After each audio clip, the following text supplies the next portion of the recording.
What is up? Guys, this is a little a leg workout I'm going to put in there, and I'm actually going to dedicate this workout to my boy, Zach Valentino.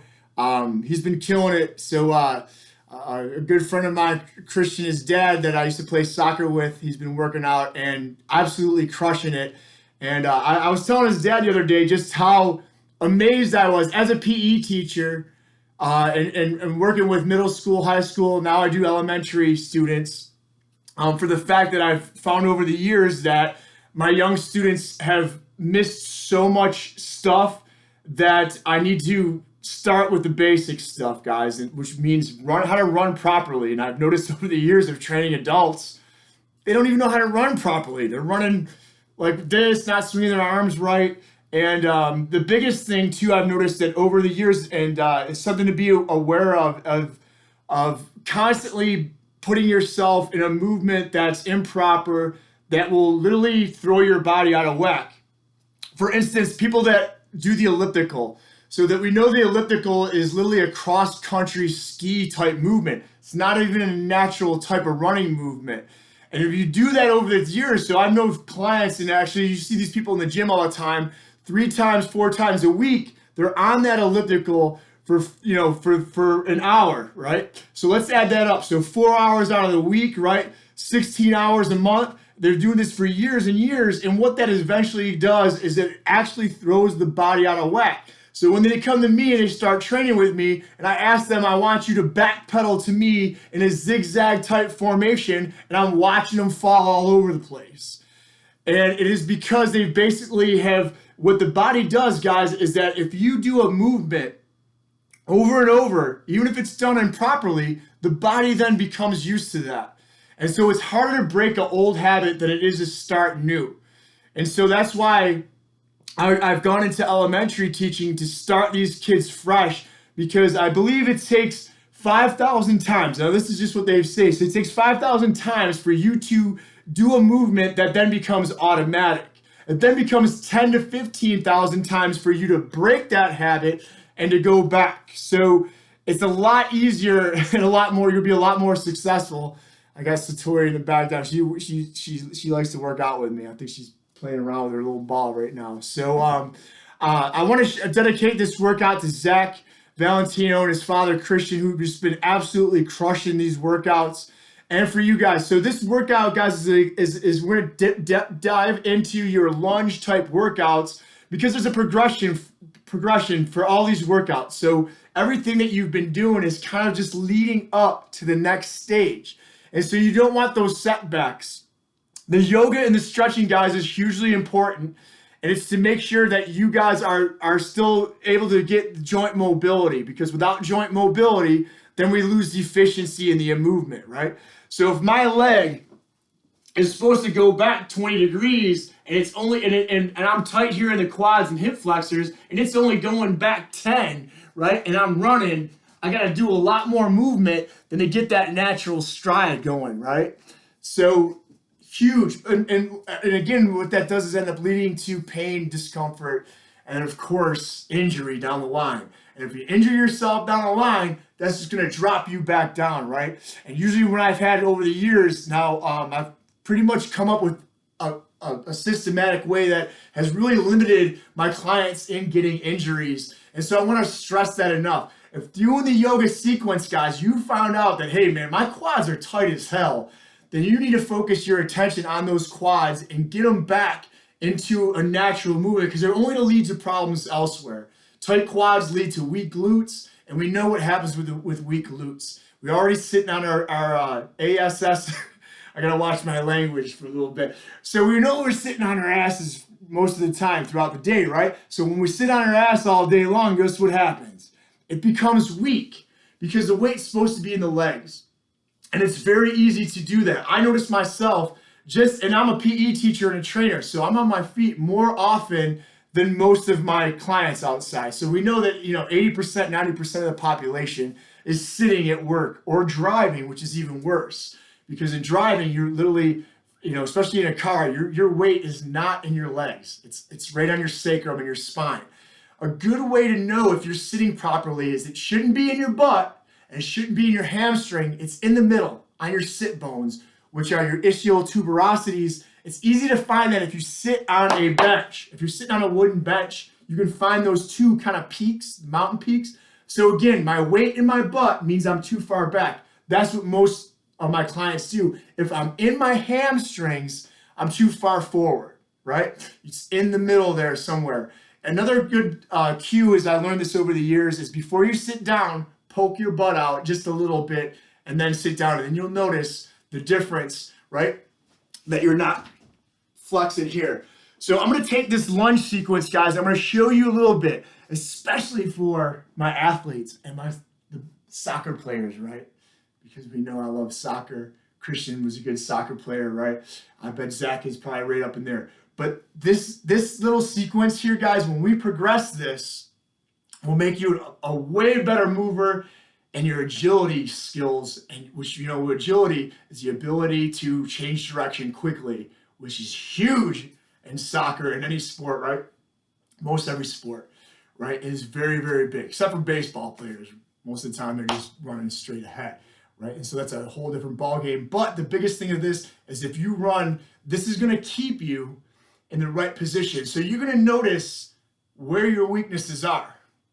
Now, I haven't done this in a long time. I've just gotten over being sick, and so I've literally dropped a lot of muscle and a lot of strength. But I'm going to do this with you. So I want to see if you can spot the weaknesses in me.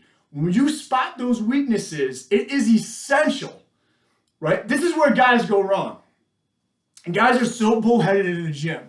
And that's why I have a lot of women clients, because they're more inclined to know, like, hey, I don't really know what I'm doing in the gym. Let me go seek a professional and which is basically time, right? We don't want to waste time. Time is the most valuable thing in your life, and you'll realize that as you get older. You don't want to be wasting time, and you're going to get what you want, right? And most guys are going, I know what I'm doing in the gym. I'm going to lift, you know, and they're all over the place killing themselves, right? So I've noticed over the years, I've had guys that can squat 300 pounds, but if I balance them on one leg, they're falling all over, right?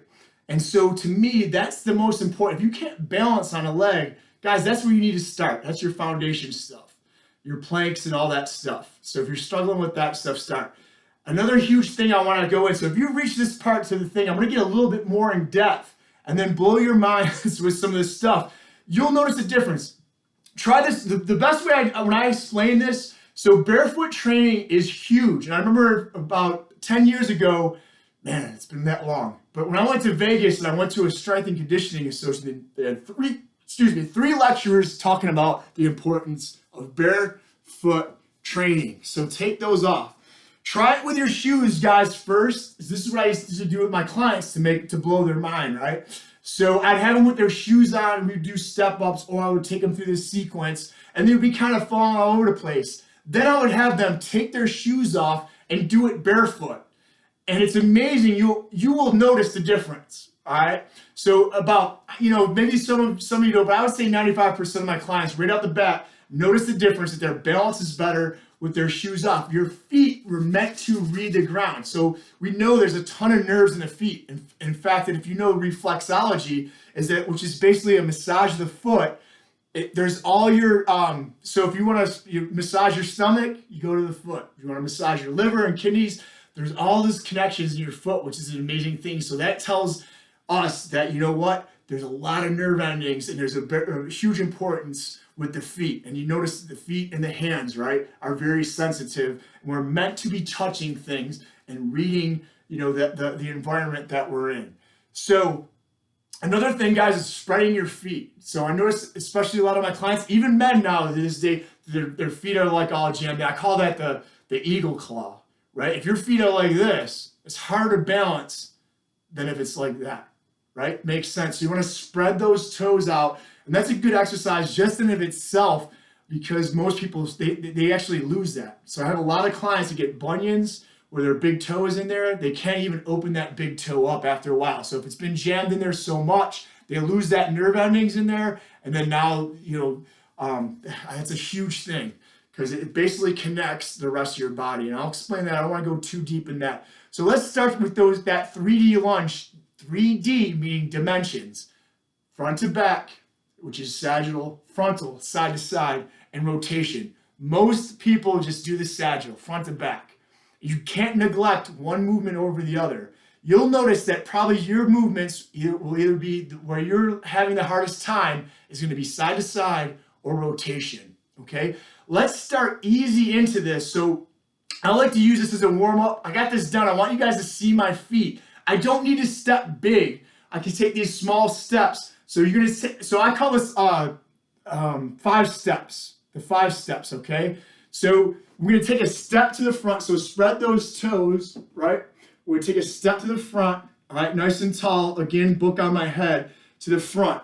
Okay. There's our lunge. So we kind of open up the hips. Now I'm gonna take that step to the side.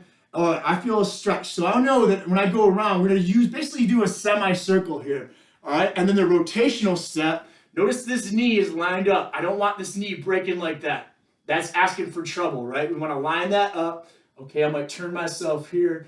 All right. So that's step number 3. Step number 4 is that reverse or a backwards step, a backwards lunge. The next one is going to be a crossover step or a curtsy lunge. So I'm simply just going to cross over and drop down. Be careful here, guys. Right? All right. So let's go 4 rounds. That was 1. And then I'm just going to kind of judge myself. Now I'm like, you know what? I kind of got that. I'm a little bit stretched out. I might step out a little bit bigger now. Boom. Right? I'm going to step here. Boom.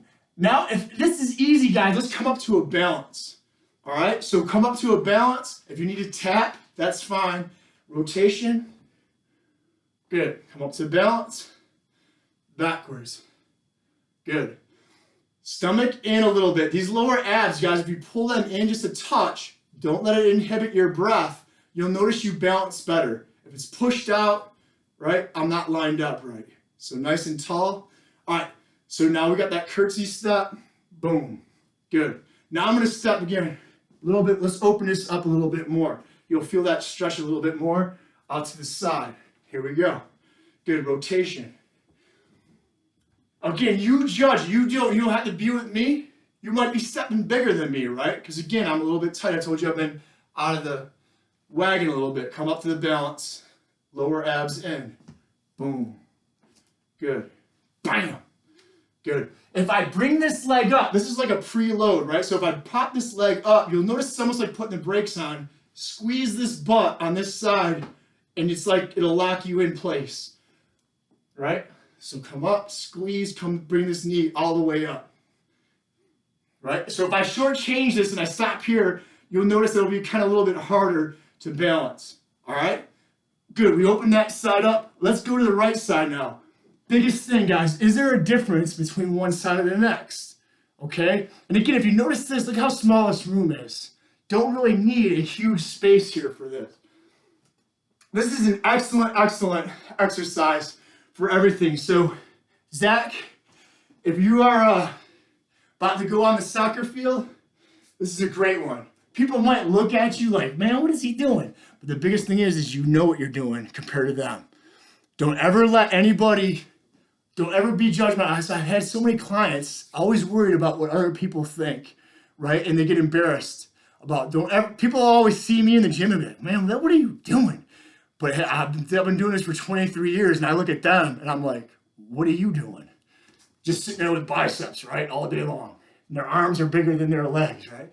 The roots are your strongest. Your legs should always be your strongest thing. So stepping out, come back, side, nice and easy. I know I feel a stretch there, so I don't want to drop too far down, but ultimately, we want to drop down where this leg is 90 degrees, right?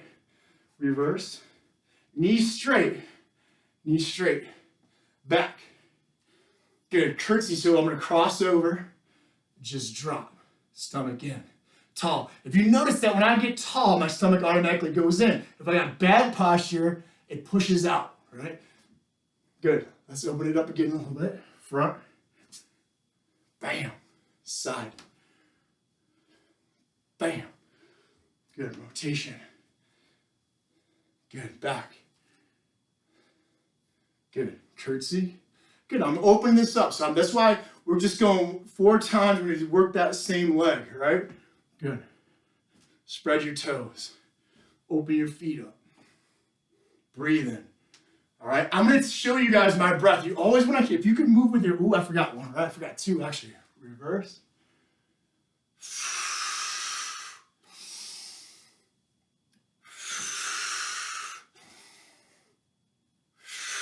If you tie your breath with a movement, which yoga is all about, guys, you will find that you will move a lot easier.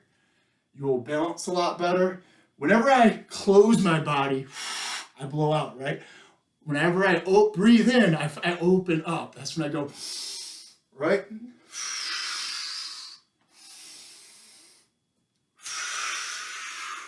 Now you don't have to be making that breath. I'm just making my breath audible so that you can hear me, right? And then we got the curtsy. Good. My legs are opened up a little bit now. All right, so let me get a little heated up. So let's now progress this lunge. So what we're gonna do is we're actually gonna step into the 3 dimensions, and we're gonna balance and hold. Again, be cognizant of where your weakness is, right? So usually if you're right-footed, you'll notice most of the trouble will be on your left side. Most of the time, like I said, it's gonna be the rotation and the side step. So watch me, you'll probably notice my ankle rolling and stuff, or where I had to step my foot down, and then you'll see too where I need to work on myself. So I take a step, boom, balance. Hold it 2 seconds, guys. Completely, like you wanna completely shut down that momentum, right? Ooh, I'm starting to lose it a little bit. So I don't wanna go fast. Like a lot of my clients will start doing this, right? 2 seconds. So I'm gonna go forward. I'm working my left leg here, right? 1, 2. Now I'm gonna go back and reset. So I'm gonna go back on my right, hold it. 1, 2. Stomach in, tall, leg up. Step to the side. Now notice how I'm gonna take small steps first. Go small first. So if I take a little baby step and I notice I'm losing my balance, the next time around I'm gonna take even a smaller step. But if I take that step and I'm like, nailed it, now I wanna go bigger. So watch what I do. So I'm gonna step. Good. 1, 2. Everything's good here, right? 1, 2. Inhale. Exhale. 1, 2. Rotation. Come back. 1, 2. Backward step. Make sure, guys, feet, knees lined up, right? What you'll notice a lot of times is this, okay? Try to straighten that out. An easy way to fix that is slide your foot and then step back, load it. 1, 2. Now the hardest one, right, is gonna be my crossover step for most people. So I'm gonna cross over, boom, 1, 2. Good. Now notice how I kind of messed up a little bit there. I want everything perfect. All I want is perfection, right? You know, it's seriously, guys, you want perfection. If you mess up, go back and do it again and make it smaller until it's right, okay? The one thing you don't want to do is keep doing a bad movement like I talked about in the beginning of this video, all right? So let's do 2 more rounds, all right? So I'm going to step a little bit bigger now. Boom. 1, 2. 1, 2. 1, 2. 1, 2. 1, 2. 1, 2. 1, 2. 1, 2. 1, 2. Step it back. Good. Now I'm gonna go a little bit bigger, right? So I nailed that. Let's go a little bit faster. A little bit bigger. So I want to find that edge too, right? I don't want to make it too easy. I want to find that edge that, if I lost it, okay, that's that, or where you can get it right, but you know if you went 1 more centimeter, that's when you fall over. Because again, if it's too easy, guys, you'll never get good at it, right? You got to find that spot, that sweet spot, right? Rotation. Coming back. Good. Crossover, right? So a little curtsy step, boom. Good. Come back. Going faster. 1, 2. 1, 2. 1, 2. 1, 2. 1, 2. 1, 2. 1, 2. Good. Oh, coach has got his balance still good. You see that, kitty? All right, let's take a look at the right leg. All right, so because of an injury, I'm normally right-footed, but I lost 15% functioning on this side. So this is my bad side because I had nerve damage from a car accident back in Miami. I think I talked about it a little bit. So right foot, 1, 2, 2. Make sure that, so you guys notice my foot was turned out a little bit there. I want to make sure feet and knees straight, like a train track. 1, 2,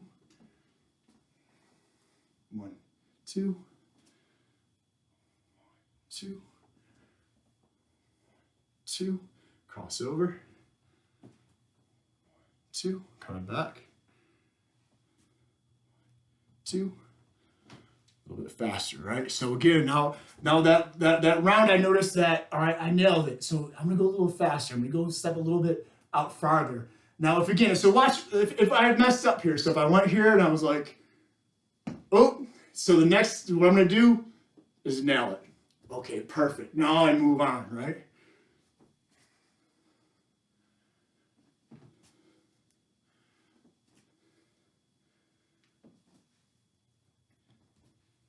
Good. So once you guys get this too, is that this will be a lot quicker. And then ultimately we want to hop into it. All right, and I'll show you the progression later on as we do this. Let's just stick with this one, right? So here. So with my athletes, like what I want them to do is they're gonna hop, stick it. Hop back, stick it. So I messed up. So I'm gonna do that again, right? So I'm gonna hop back. Stick it. Stick it. Whoop, oh, too far. So I want to take a little baby one. Stick. Stick. Yep. So we're basically mimicking your speed. Like, think about how fast you are when you're jogging. You're actually on one leg. So we want to hop and eventually get you where you're like hopping as far as you can forward to the side and where you're sticking it. You're not losing your balance. Eventually, as you build that up, you'll get there. And then you'll notice that you'll have less pain running. Your running will be a lot easier, smoother. It won't hurt. It won't hurt as much. I know at my age of 45, right? Christian can attest to this probably. That first 10 minutes of running is literally hell, right? Everything hurts. But when you do this exercise, so I've literally had athletes, D1 athletes, where when I was training them at UNCW, so when I had them basically just stepping, to that rotation, they couldn't do it. They literally had to take a little baby one because, again, either from tightnesses in the muscles or not doing that movement, they were hindered there. So I used to say, listen, stop running. And they say, really? Why do I want to stop running? I said, well, let's say if you're running and a car comes in and it cuts you off, right? Most of the time, most of the people are running straight ahead. And that actually leads to runner's knee, if you ever heard of that. And runner's knee is basically caused from a dysfunction or a muscular imbalance because all you're doing is training those same muscles, right? Think of yin and yang. Everything has to be balanced. You don't want to do one thing more than the next. I don't want to work my biceps and not get my triceps because that will lead to all kinds of issues in the shoulder and elbow. So it's the same thing with movement. If I'm always going forward, right? Think of 5K runners, marathoners. They'll actually get runner's knee, which means it's tightness in the IT band, and they'll get pain on the outside of the knee. And it's, again, a result of muscular imbalance, of them not training in all three planes of movement. So usually when they're doing this exercise, this drill, forward and backwards, they're nailing it. Actually, forward, they're nailing it. Backwards, you'll watch them fall apart. That rotation stuff, same thing. So again, if they're running and they're going faster than just this step, right? Again, we want to build them up to where they're hopping. Boom, boom, fast and explosive to the speed that mimics what they're doing. So for Zach, like what you're doing on the soccer field, how fast you're going. So you're on an all-out sprint that we want you to eventually get this down where you're hopping, boom, as hard and as fast as you can and just sticking it. And so when you're doing that, you know that your knee alignment is and everything is good when you're running. Because again, if I'm doing this and my knee is going like, look at what that would do to my knee and my ankle, right? If I'm landing like this and I'm all over the place and I'm losing my balance. So the best thing about this, guys, besides being more efficient, is it's going to limit your injuries. And so this is build this up to where you're building it to where it's fast, explosive. Boom, boom. I'm taking big steps in there. Then after that, I'm going to hop and stick.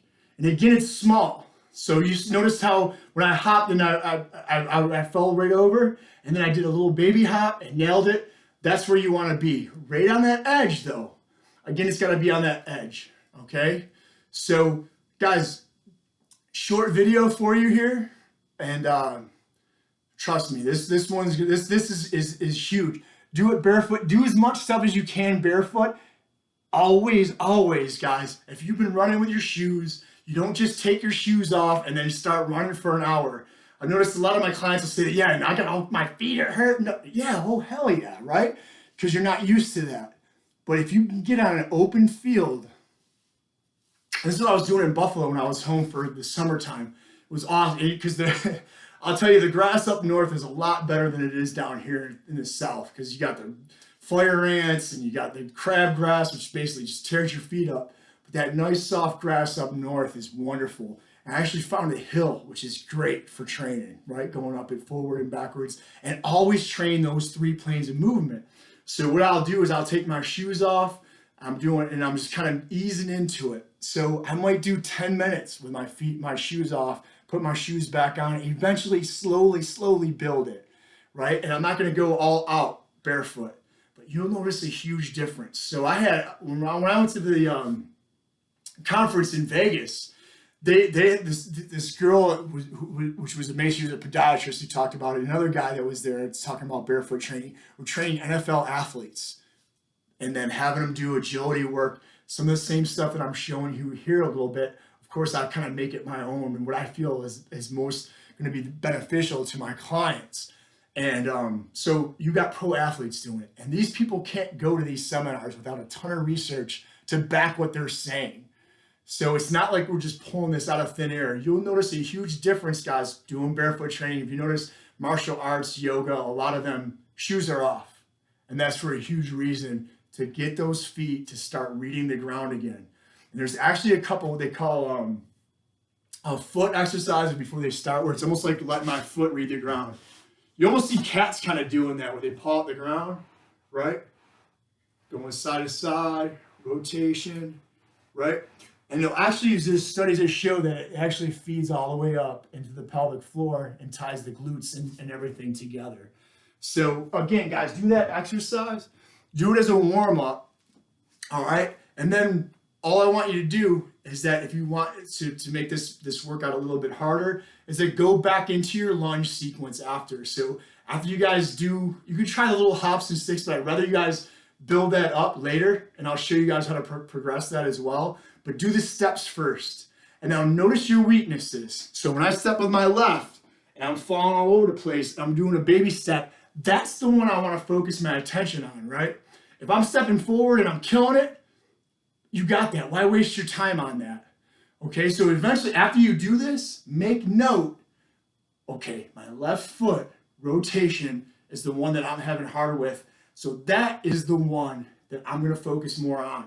Right, so I might in the beginning do forward side rotation, then you know what? Then I might just go right into rotation, and do 5 to 10 more of that weak side, so it catches up. And then once it's caught up, right, now I can just keep it going and keep doing everything the same number and keep it balanced. And the same thing, right? As we're going through these guys, you'll notice these workouts that I'm going to literally focus on your left leg. So we're going to start singling things out. Single leg squats, right, on the right leg, single leg squats, single leg deadlifts, single leg hops and things like that. And you're going to pick out your weakness. So if you notice hey man, my left leg is a lot weaker than my right leg, you need to catch that up, because that shows your body is symmetrical. All right.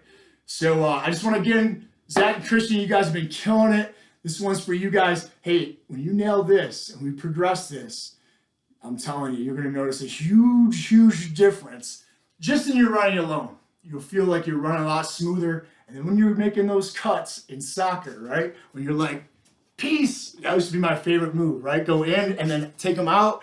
You know what I mean? Especially if you're speedy. Speed was my work, so I used to be a track runner. And so I just like that little quick touch in and out, like Satori, and then you're like bye bye, right? It's just to get them to feed that. And this, when you're doing this, will change all that. You'll be able to smoke a lot of people because they don't focus on that stuff. Very few athletes, guys, are doing this stuff. And you notice that. So when I used to train as a strength coach in college, everybody, even the golf. So we had the dance team, the girls' dance team used to come into the gym because they know that what you're doing in the gym and that strength and conditioning, guys, is huge. And most athletes, Zach, are not doing what you're doing. You're already a step above, buddy. Most athletes at your age are going to practice and going to the games. A lot of them aren't even going to practice. If you notice a lot of kids on your team, they're like, sometimes they go to practice, but you know what I mean?